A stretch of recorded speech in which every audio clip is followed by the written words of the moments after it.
Good evening and welcome to Skullnet 7. My name is Patryk Witkowski and I am joined today by former SNP MSP Maureen Watt. It's good to see you again.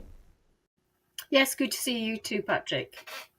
For our first story of the day, we've got a Ukraine update with day 1027 of a conflict. Ukrainian officials accused Moscow of recklessness on Sunday after one oil tanker sank and a second vessel ran aground in the Kerch Strait between mainland Russia and the occupied Crimea during stormy weather. Dmytro Platunchuk, Ukraine's Navy spokesperson, said, "These are quite old Russian tankers. You can't go to sea in such a storm. The Russians violated the operating rules. The result is an accident."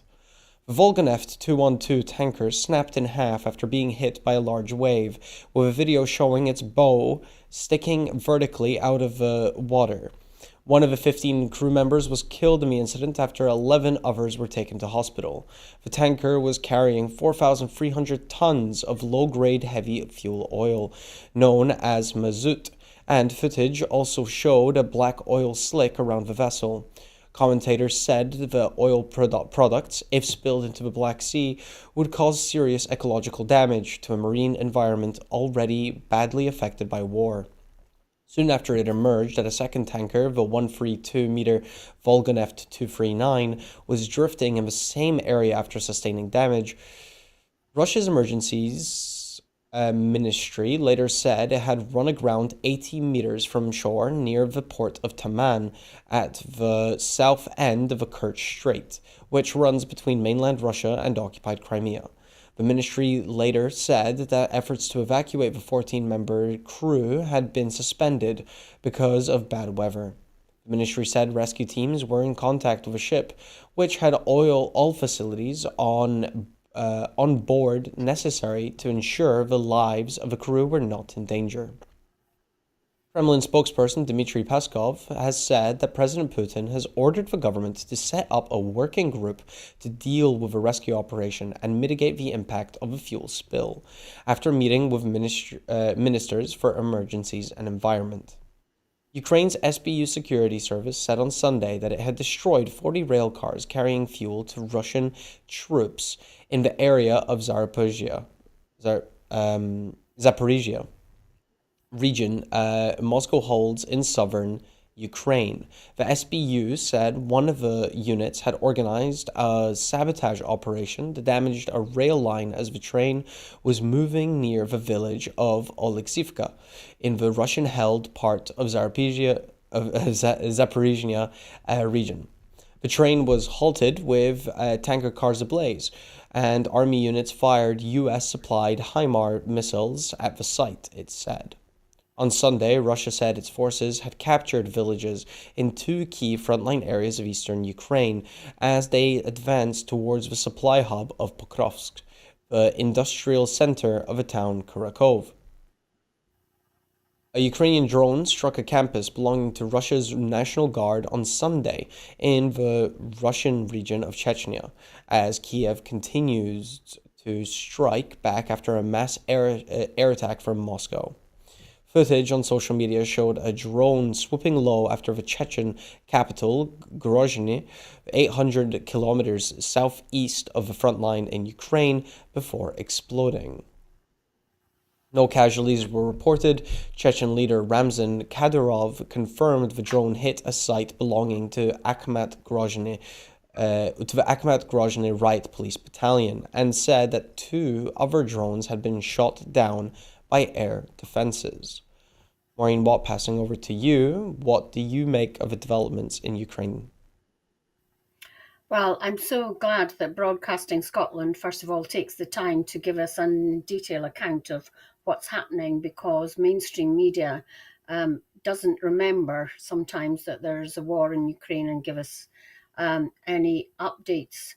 I think it's very interesting that it appears that Russia has got such old vessels that they can't stand a windstorm at sea, which is really very worrying. And I really hope that the oil slick is contained and dealt with as soon as possible, because any pollution of that kind can be, as you said, catastrophic to marine life. It does seem that this war is just going to grind on until such times as somebody or some country takes grip and tries to get some sort of settlement. I mean, I can totally understand Ukraine to fight to retain all its territory, but part of me thinks that there might be some short-term settlement for long-term gain after Putin is no longer on this earth or in power, because so many lives are based more on the Russian side, it appears, than but I just feel for everybody involved. It must be absolutely grim. Yeah. Thank you very much, Maureen. Moving on to our Middle East update, where at least 45,028 Palestinians have been killed and 106,962 wounded in Gaza since the 7th of October 2023, according to the statement from the Gaza Health Ministry. US President-elect Donald Trump said on Monday that Turkey will hold the key to what happens in Syria, where rebels toppled the government of Bashar al-Assad earlier this month. UK delegation will travel to Damascus for talks with Syria's interim authorities for talks in Damascus this weekend, Foreign Minister David Lammy said today. The EU's foreign police chief, Kaja Kallas, told reporters today that the extremism Russia and Iran should not have a place in Syria's future, after a meeting with European foreign ministers. The Israeli ambassador to Ireland said closing its embassy in Dublin was the correct diplomatic choice and claimed that there was a hostile environment in the country. The Irish Deputy Prime Minister, Michael Martin, has said Ireland's position on the war in Gaza should not be seen as a hostile act. Foreign ministers from the United States, UK, France, Germany, and Italy will hold talks on Tuesday to discuss developments in Syria. Italy's Antonio Tajani said. The Syrian Democratic Council has warned that the Tishreen Dam in the Euphrates River in northern Syria is at serious risk of collapse, and called for an immediate halt to the shelling by Turkey and the Syrian National Army. Germany has urged Israel to, quote, abandon its plans to double the population living in the occupied and annexed Golan Heights at the southwestern edge of Syria. Foreign Ministry spokesperson Christian Wagner said today that it is perfectly clear under international law that this area controlled by Israel belongs to Syria, and that Israel is therefore an occupying power. Maureen, passing over to you. That's obviously an interesting development for the Golan Heights. How much of a claim is here about this being an occupied territory, especially since Donald Trump seemed quite happy to grant the territory to Israel, and he will now be stepping up as president of the U.S.? Yeah, so the Golan Heights, my recollection is that it's been disputed territory, if you like, for years and years, and I thought there was a kind of free zone, or a zone looked at sort of overseen, if you like, by peacekeeping forces. So one can understand why Israel is trying to make sure that it's part of Israeli territory at this time. What worries me, though, is Turkey shelling parts of Syria. I suspect that this is against the Kurds, but the fact that a dam on the Euphrates River is at risk is really worrying. And I think internationally we should be telling Turkey to stop the shelling. I mean, Syria's got enough problems to deal with without Turkey maybe trying to expand its territory to the north. I think the jubilance of the Syrians worldwide is really great. But I think if I were in their shoes, I'd be not in any hurry to go back just to see how things develop in Syria, because obviously it's pretty much a failed state and it has got lots of reconstruction to do before I think it's even safe for Syrians to go back, never mind tourists to see the wonderful parts of that are really interesting and historic in Syria. Yeah, that is definitely a big part of the conversation right now. A lot of Syrians across the world considering coming back now that Assad has been pushed out. For our next story, we do shift to the UK, where the Post Office inquiry has its closing statements. Today was the penultimate day of the Post Office inquiry public hearings with closing statements from sub-postmasters, a core participant, and National Federation of Sub-Postmasters and UK government investments.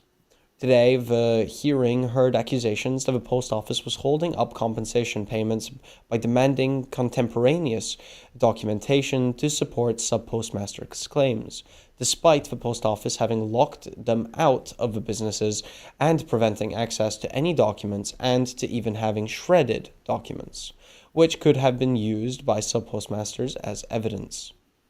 Tomorrow, the inquiry will hear from the Post Office Limited, Paula Vanellas, Fujitsu Services Limited, Gareth Jenkins, and the Department for Business and Trade. Paula Vanells, the former Post Office chief executive, has continued to maintain her innocence, saying she remains devastated that other executives did not share crucial information about the faulty Horizon IT system. Lawyers for Vanells are in her behalf in closing submissions to the inquiry will say that no evidence has emerged to show that she acted in bad faith.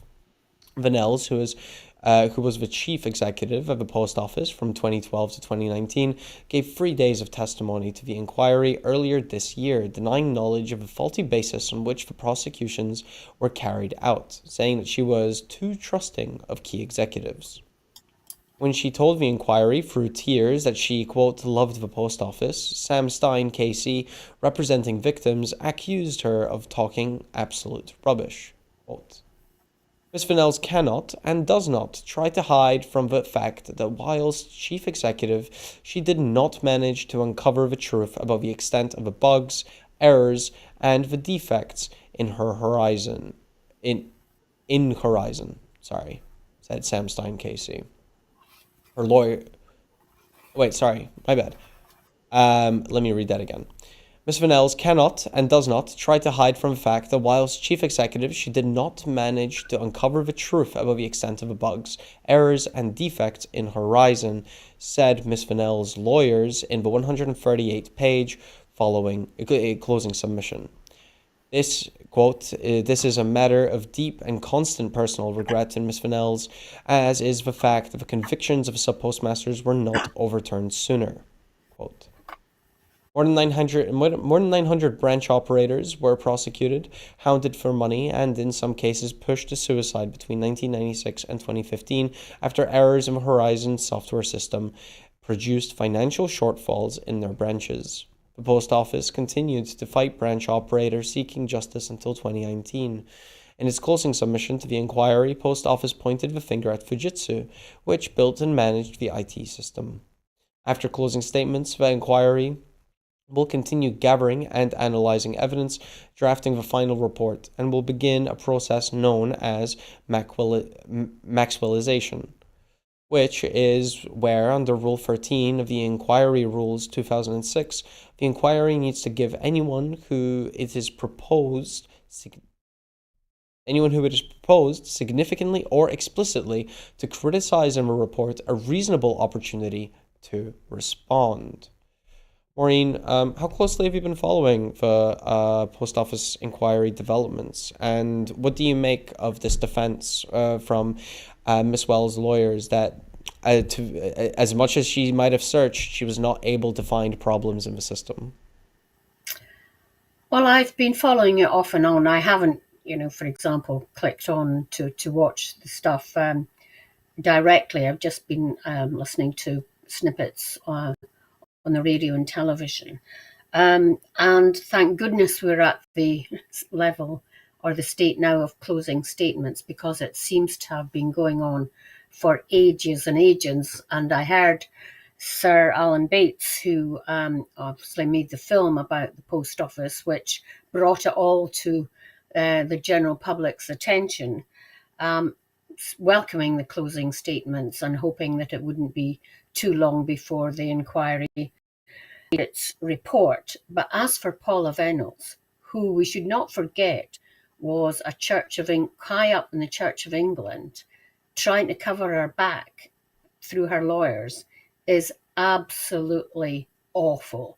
I mean, Sir Alan Bates was saying that he hopes that the real culprits are named and shamed and hopefully prosecuted as a result of the inquiry happens. And I think it's unlikely that Paula Venables is not in that list of people, but her, blatant two-facedness is just incredible. But I really do feel for the post office masters who have had to wait for years. Some have already died. And you get the impression, do you not, that every stage these post office executives, present and past, and Fujitsu are putting barriers in the way to the postmasters getting fair compensation. You talked about documents going missing. I mean, really? Or not being given access for them in the first place. Yeah, sorry. Well, access, yeah. Okay. Both. No, both, sorry. I was just adding on. Yeah, just absolutely incredible. Yeah, thank you very much, Maureen Watt. But yeah, just to make sure that we're clear that, yeah, the accusation is that some might have been shredded, are missing, but also it's difficult to get access to them in the first place. So I was not correcting you, just adding on to your statement there. Thank you. To move on, we've got the UK government approving the Royal Mail takeover by Czech billionaire. The sale of Royal Mail's parent company to the Czech billionaire Daniel Kretinsky has been approved by the UK government after a review under national security laws. The £3.6 billion takeover of International Distribution Services, IDS, the owner of the 508-year-old Royal Mail, by Kretinsky's EP Group was confirmed this morning. It will be the first time Royal Mail has been controlled by an overseas owner in its history, which can be traced as far back as 1516. Under Henry VIII, yeah, that's 8, got my Roman numerals. The government will retain a golden share in IDS, which means any changes to Royal Mail's ownership, tax residency, or headquarters will need its assent. The Royal Mail brand will also be protected by as long as EP owns the company. The board of IDS agreed to the takeover in May after rejecting initial approaches at lower prices. EP Group agreed to a series of undertakings to persuade the government to let the deal through. They include retaining the universal service obligation for a first-class postal service to anywhere in the country for a fixed price 6 days a week, while Kretinsky is in control. A stronger commitment than the previous 5-year pledge. The government has also blocked Royal Mail from making dividend or similar payments to its owners unless the company meets financial targets and has improved its postal delivery performance. Dividends and assent sales will also be blocked if they put the universal service at risk.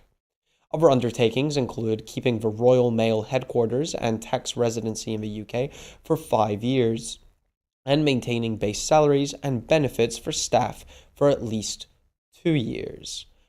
And Maureen, clearly with these stipulations, one of the main concerns is that the Royal Mail's service for the UK itself could be put under threat or could be damaged by having an overseas owner.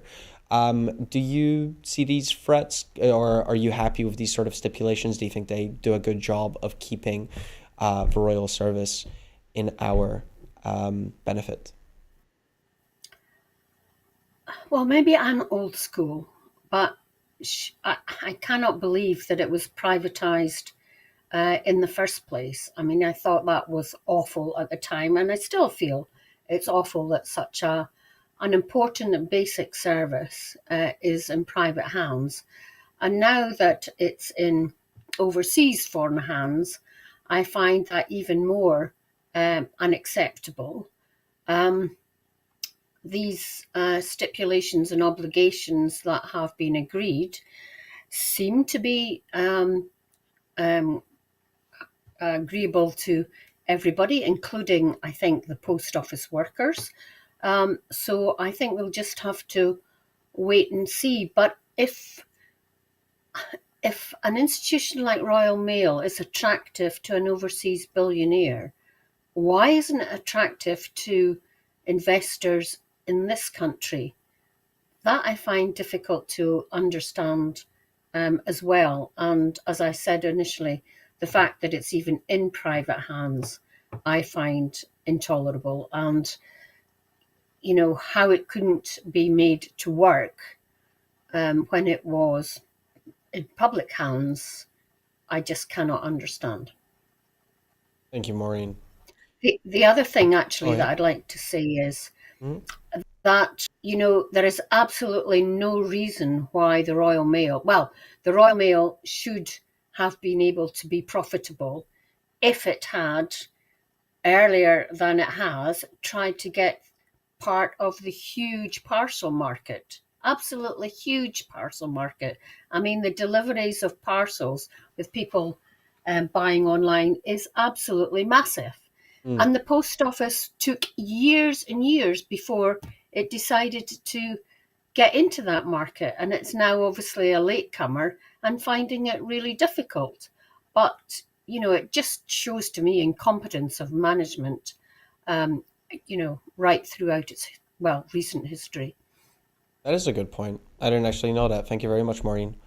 For our next story, we've got the UK businesses cutting staff at fastest rate since 2021 after the budget. UK businesses are cutting staff members at the fastest rate since the global financial crisis, according to a closely watched business survey blaming the government's tax raising budget. The latest snapshot from the Purchasing Managers Index (PMI) survey, which is monitored by the Treasury and the Bank of England, showed employment levels fell in December at the fastest rate since 2009, excluding the period during the coronavirus pandemic. The survey of 650 manufacturers and 650 service sector companies showed a combination of softer demand, rising employment costs, and squeezed profit margins led to a reduction in private sector headcount. Quote, economic growth momentum has been lost since the robust expansion seen earlier in the year, as businesses and households have responded negatively to the new Labour government's downbeat rhetoric and policies, said Chris Williamson, the chief economist at S&P Global Market Intelligence, which compiles the PMI survey. Firms are responding to the increase in national insurance contributions and new regulation around staffing with a marked pullback in hiring, he continued to say. A clearer picture of the impact of Chancellor Rachel Reeves' budget on the economy would emerge on 26 March, when the Independent Office for Budget Responsibility (OBR) will publish its next two-yearly forecast. According to the PMI survey, companies widely commented on growth headwinds from fragile consumer confidence, tighter corporate budgets, and cuts to non-essential spending. Rising salary payments and domestic inflation also added to pressures on companies. S&P Global said the decline in workforce numbers in December was the steepest since January 2021, when the COVID furlough scheme was used by the previous government to prevent catastrophic job losses during the global health emergency. Official figures last week showed Britain's economy shrank by 0.1% in October. Now, Maureen, the last time we spoke about this issue, 2 weeks ago, we did have that sort of dialogue of how much of this is a global issue, how much of this is blamed on the budget. I believe you made some criticisms of the budget then. Do you continue to blame a lot of the, or shift the blame of these issues onto Labour and what they're doing? And do you think that there are solutions for this that they're not enacting? Well, to put it in an international context, Patrick, I suppose we could say that the British economy is not the only one that is wobbly at the moment. We know that Germany has difficulties. I think it's going to another election. And we've seen the difficulty that France has had in retaining Right. prime ministers in recent months. So we're not the only country that seems to be going through prime ministers at a rate of knots, as we did prior to the election in July. That said, however, um, I think undoubtedly a lot of the uncertainty must be, and downward pressure must be due to the national insurance hike. You said it. I think the study related to manufacturing and financial sectors. I think you said. Um, Hmm. and this is before even national insurance is implemented. So, months out from the implementation, companies are already shedding staff, and we take into account the retail sector, which obviously is holding on to employees until the Christmas and January sales rush is past. And I'm sure that we probably see the same effect in the retail sector as well. So it's not a good outlook. And the Labour government said that its real target was growth, but yet we're seeing the opposite. We're seeing decline, and I can't see, as they say, any green shoots of recovery coming, during the winter and early spring. And certainly, obviously, companies are thinking the same. They're very nervous about the future of the economy, and a lot of it must be put at the door of the Labour government implementing this national insurance hike. Thank you, Maureen. Um, For the S&P, a poll shows a swing from Labour to SNP among 55-year-old voters. Among over 55-year-old voters, sorry. Labour introducing means testing for older people on the winter fuel payment could be damaging the party's prospects in Scotland, as polling evidence shows Labour's drop in support is most pronounced amongst older Scots. A poll by Norstat conducted in the aftermath of the budget showed a sharp decline in Labour support, and new analysis has confirmed that the biggest change in their support has been among people over the age of 55. The poll shows swings from Labour to SNP of 12% among men over 55 and 15% among women over 55, with only 12% of men over 55 and 14% of women over 55 saying they thought that Sir Keir Starmer is doing a good job as Prime Minister. Overall, the poll shows that Labour support has declined to 21%, even lower than the 22% recorded in 2021. Holyrood election in even lower than the 22% recorded of the 2021 Holyrood election, in which the party finished third. Commenting, SNP MSP Kenneth Gibson said, Keir Starmer's decision to cut the winter fuel payment will go down as one of the biggest political mistakes for generations, and NSR War's confused stance has shown an extraordinary lack of leadership. It is no wonder, then, that older people in Scotland are turning away from Labour in such large numbers as the impact of betrayals begins to bite and temperatures plummet. In contrast, the SNP's budget will fix Labour's mess, reinstating universal winter health support for all pensioners. We listened to older people in Scotland, and we are taking action. That is what you can expect from a Swinney government. But that vital support will only get to our pensioners if our budget passes Parliament. And the pressure is now on Anna Sarwar to confirm this support for the SNP's measures to protect our older people.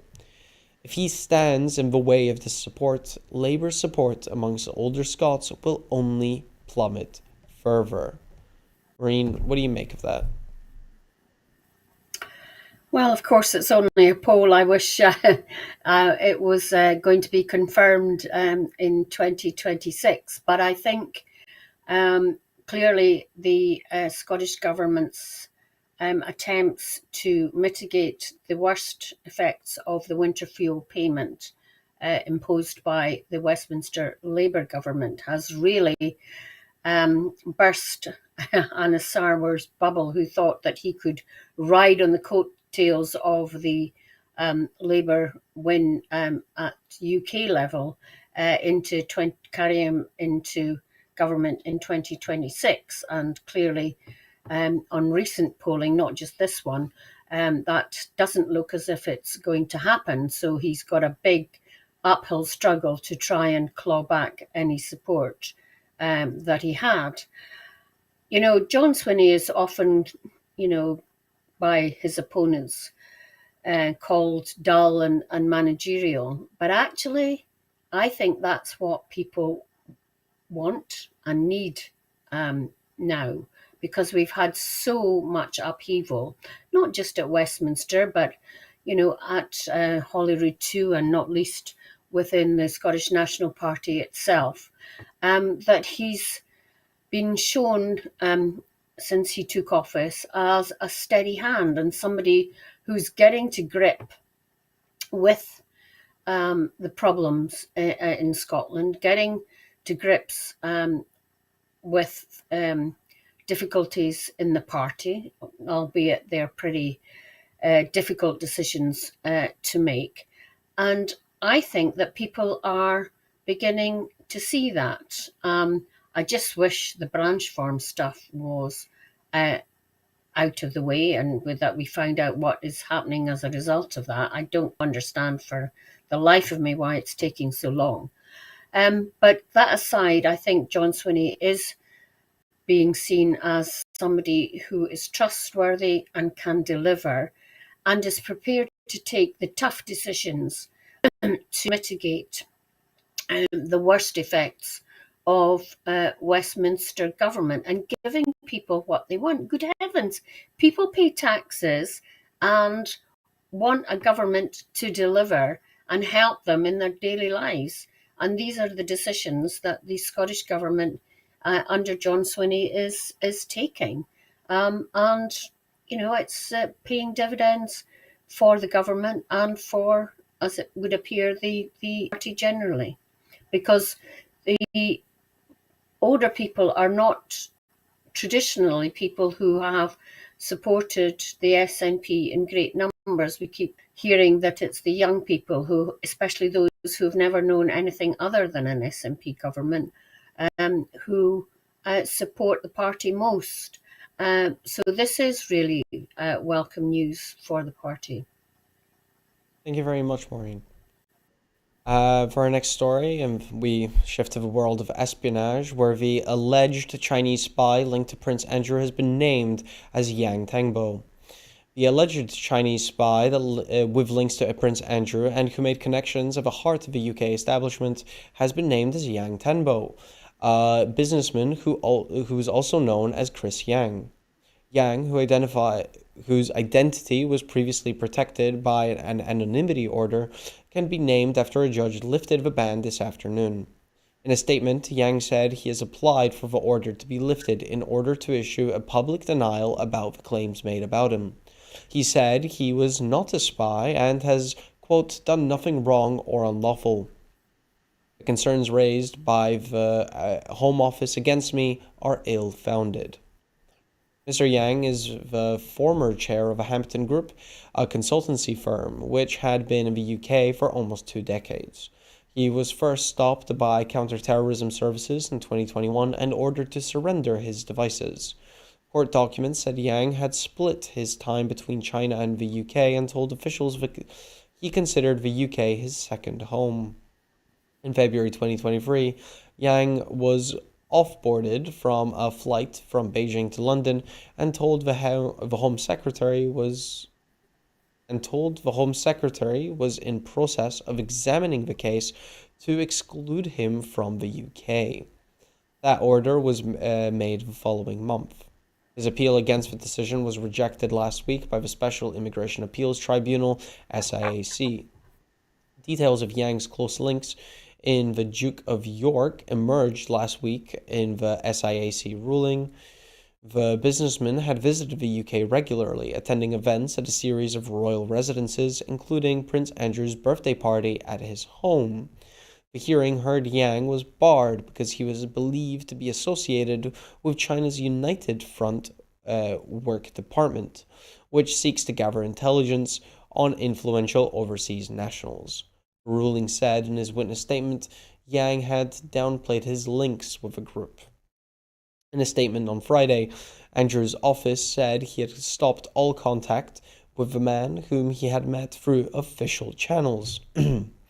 With nothing of a sensitive nature ever discussed. Quote, in the judgment that upheld his exclusion from the UK, the judge found Yang, quote, won a significant degree, one could say an unusual degree of trust from a senior member of a royal family who was prepared to enter into business activities with him, end quote. Maureen, obviously, pretty interesting story, or I suppose to many people. Is this something that catches your fancy, spy and thriller and espionage? And is there, what do you think, what is your take on what's going on? Well, in everything you've said, Andrew, and everything that I have read and seen about this in other channels, we don't know why he was so interesting to two British prime ministers and Prince Andrew. I mean, what is his background? Did he do that made him so important that he mixed in circles with these people? I haven't quite worked that out yet. Um, but I mean, British agencies, and especially in relation to China, wouldn't call somebody a spy if they didn't have some pretty good evidence that that was the case. So, I mean, given that everything with China is like, walking on eggshells because they're such a big international trade player, it does seem that it was obviously necessary to call him out as a spy and for him to cut his links with royalty and British politicians. But, Andrew just seems to have got himself in a mess when he was trade ambassador in so many different things that it's probably just as well that he's completely out of being a working royal, as they call them, forever, because he was obviously an accident waiting to happen, and we see in many occasions that it has happened. Yeah, just to uh, because you might have more experience hearing statements like this from judges. I just want to go back to this quote where the judge found in the UK judgment, quote, that Yang had won a significant degree, one could say an unusual degree of trust from a senior member of a royal family. Um, this statement of calling it an unusual degree of trust, it sounds like a sort of subtle implication of something. Is this normal for a judge to speak in this sort of way, to not sort of directly state something, but like imply a level of, well, if there is implication to be found in this, a level of mischievousness, I suppose.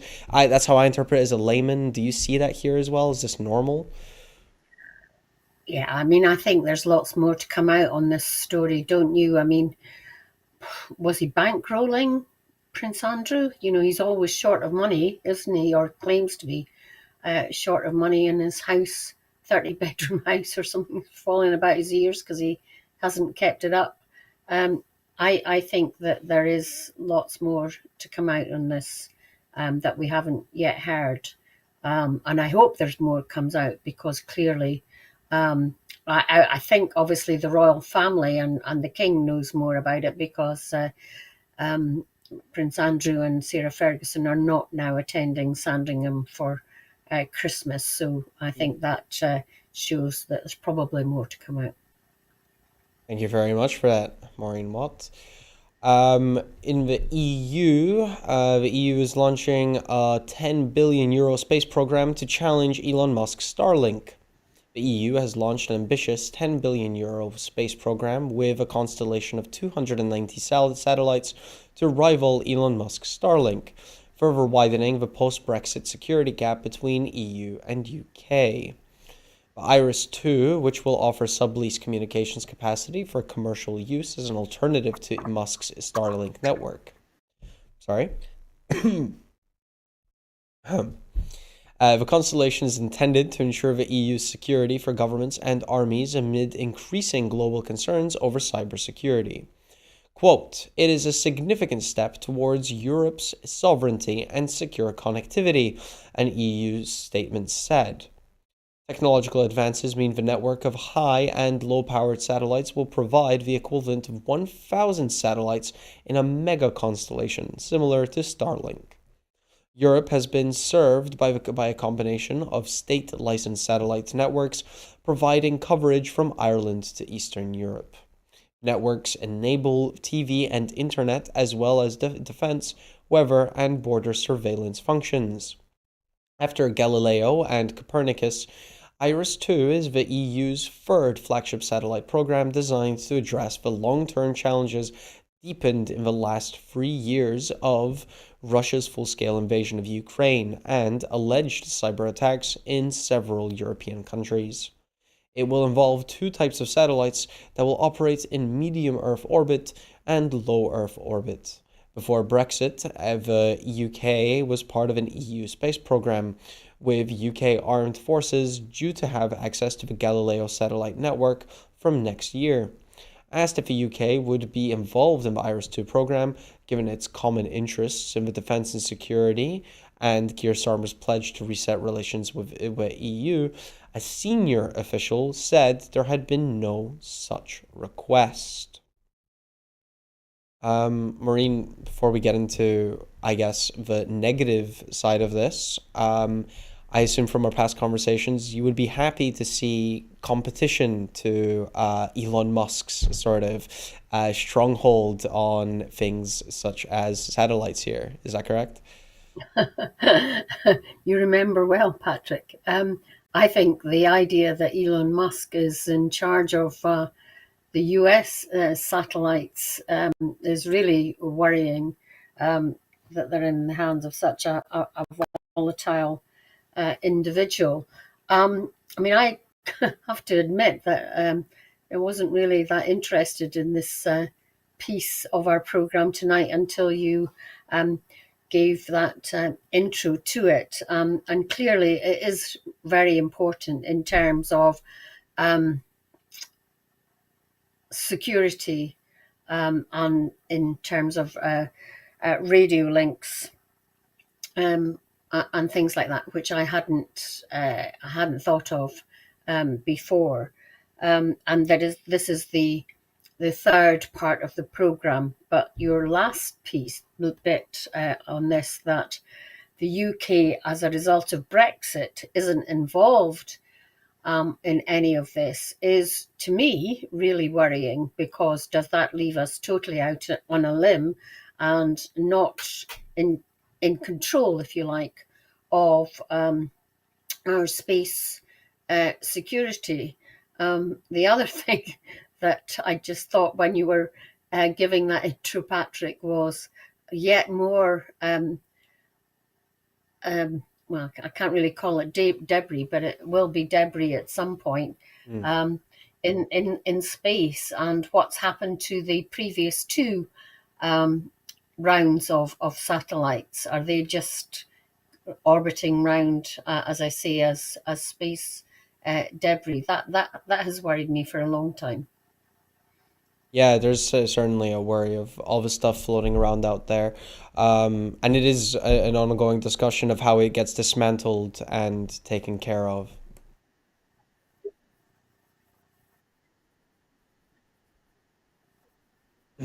Um, and obviously, just because there are new programs doesn't mean that all the previous stuff is still junk. But nonetheless, that point of the worry of space junk is still relevant.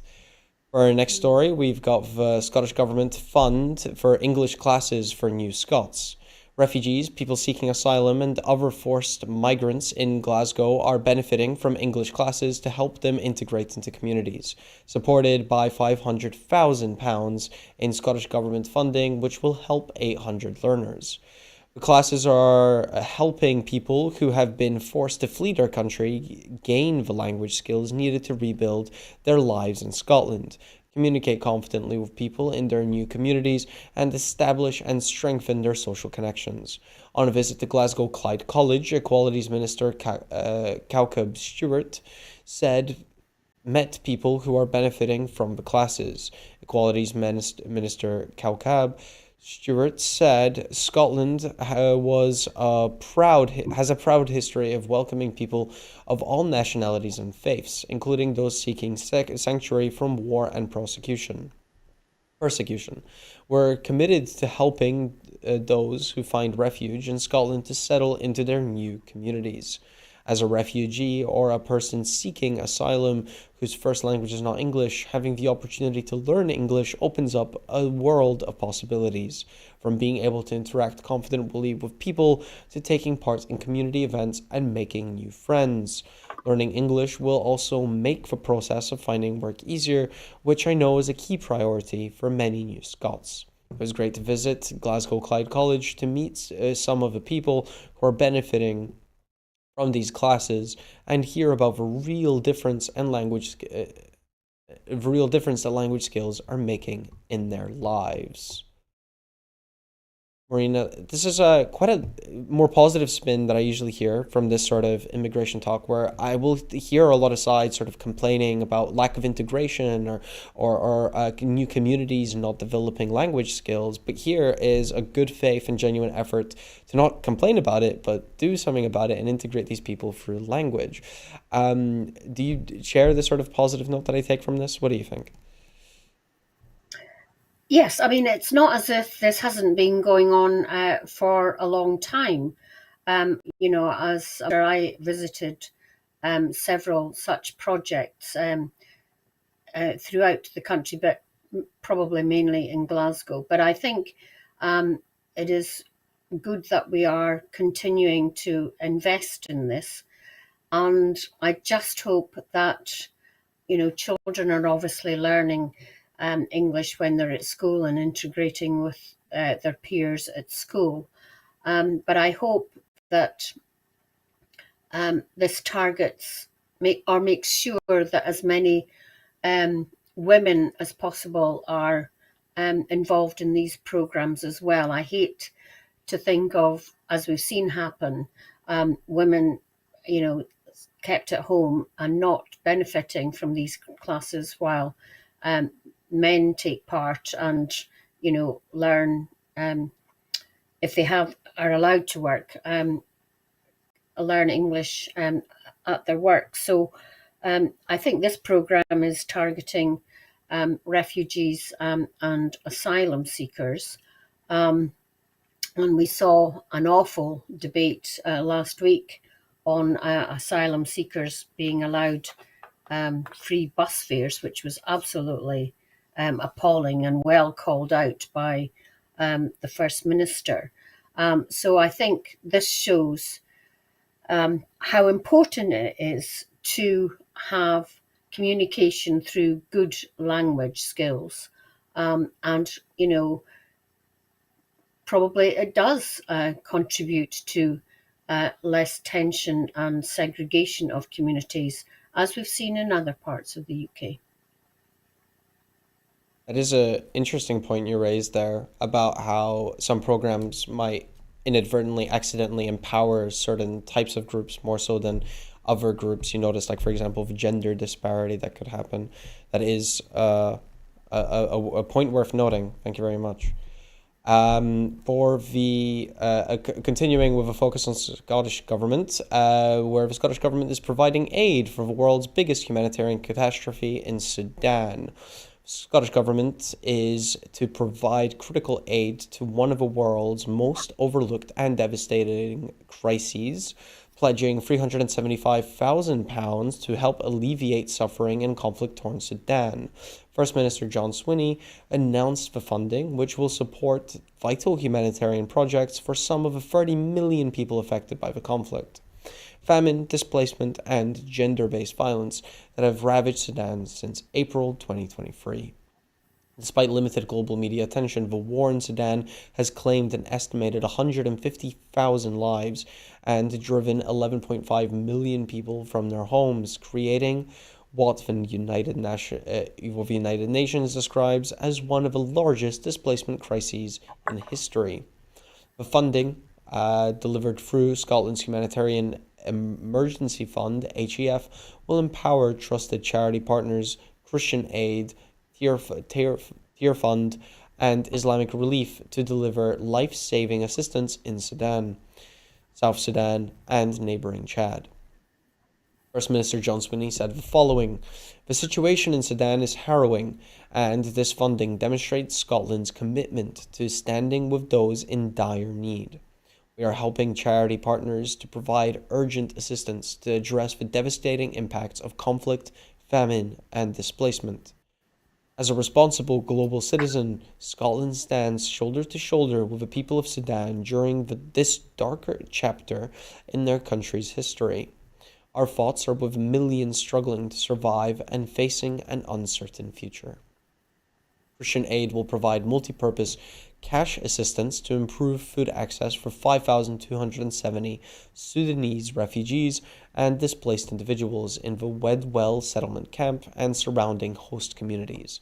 The initiative will also work to prevent gender-based violence among 3,000 vulnerable individuals. Your fund will enhance food security and address basic needs for 1,500 households in Zabut Camp, Chad, whilst fostering peace building, inclusion, and the empowerment of the women in camps and host communities.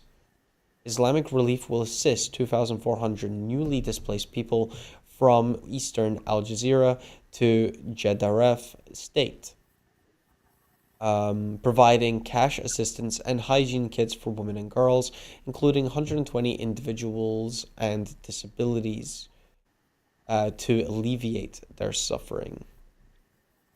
Maureen, what do you make of this humanitarian effort? Well, I welcome it. You have some people saying that Scotland should get involved in humanitarian aid at all, since foreign affairs is still reserved to Westminster. But I remember, I think it was in the 70s, when Scotland committed to, like the Scandinavian countries, committed to a percentage of the budget being given to foreign aid. And even as a devolved country, we have done that. And it really is important that Scotland is seen as being a country that takes its international obligations seriously. And you're right, the war in Sudan hardly gets any coverage at all. And it's been raging for ages now, and it's between warring factions within the country. It's not as if it's a cross-border war. It's internal factions fighting each other for control of Sudan, and it's not reaching any sort of conclusion at all. And I don't know if there are even parties trying to find a solution here for Sudan. But in the meantime, there's so much rape and pillage going on, and people, as you said, are seeking refuge in camps, either in Sudan itself or in neighbouring countries across their borders. So I think that this is something that Scots should welcome their country doing. Thank you. For our final story, we've got the 10th anniversary of equal marriage coming into law in Scotland. On December 16th in 2014, the law which allowed equal marriage came into force. The first wedding ceremonies were held from December 31st, 2014, after Nicola Sturgeon and Scottish Green co-leader Patryk Harvey acting as witnesses for one couple on that day. At the end of September 2024, there has been a total of 10,138 same-sex marriages in Scotland. Registrar General Alison Byrne, who is also the chief executive of National Records of Scotland, has sent congratulations to all the couples, who are shortly to celebrate their 10th anniversaries, having been among the first to marry under the new law. Nicola Sturgeon first announced that the Scottish Government planned to make the change to the law to allow same-sex couples to marry in 2012. As Deputy First Minister at the time, Ms Sturgeon said that the Scottish Government was committed to a fair and equal Scotland.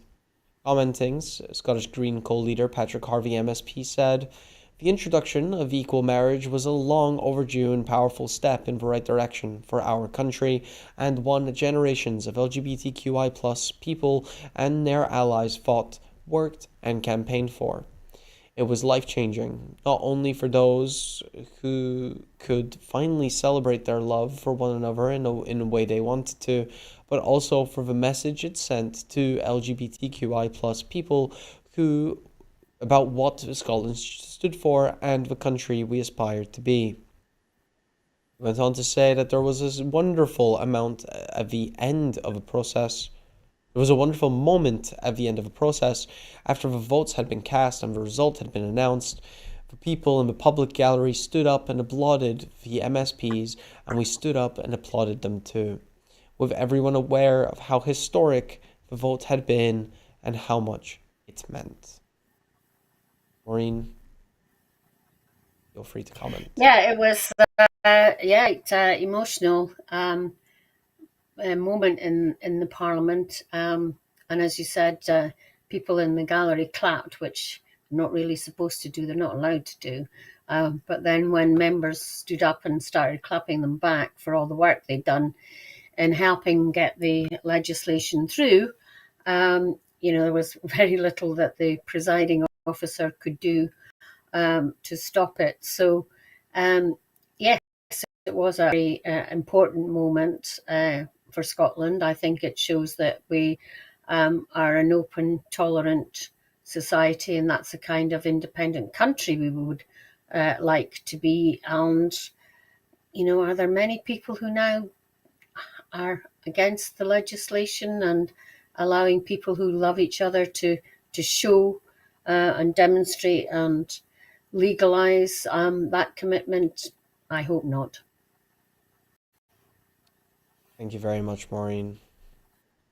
And with that quite positive note, we do wrap up the show.